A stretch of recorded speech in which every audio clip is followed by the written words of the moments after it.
La Dice Reich arrivait de ce côté-là.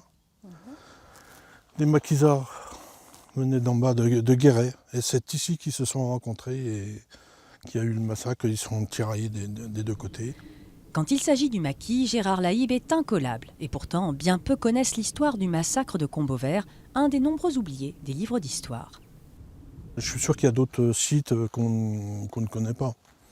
C'est pour ça que j'aimerais faire un livre pour répertorier tous ces petits sites, quoi, si on peut dire, qui ont une grande histoire quand même.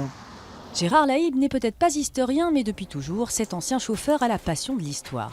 Un jour, il découvre les blocos de la mer du Nord et c'est ainsi qu'il entre dans la Seconde Guerre mondiale.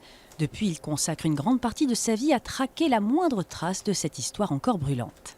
J'ai rencontré des Alsaciens, j'étais en Allemagne aux archives, j'ai même été en Corse récupérer des témoignages là-bas, que je vais mettre maintenant, je vais essayer de plancher ça sur un morceau de papier. J'ai déjà commencé, il y a des petits bouts, il faut tout réunir maintenant.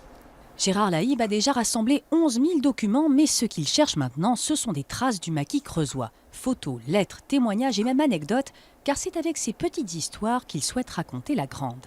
Je pense qu'il y a encore des gens qui ont des archives, qui ignorent même la richesse que ça peut être. Beaucoup de choses ont été racontées, mais c'est toujours la même chose.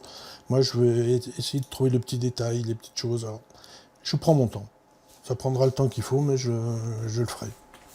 Messieurs, dames, à vos greniers, à vos cartons dans lesquels dorment peut-être un morceau inconnu du passé creusois, une mémoire que Gérard compte bien transmettre aux générations futures.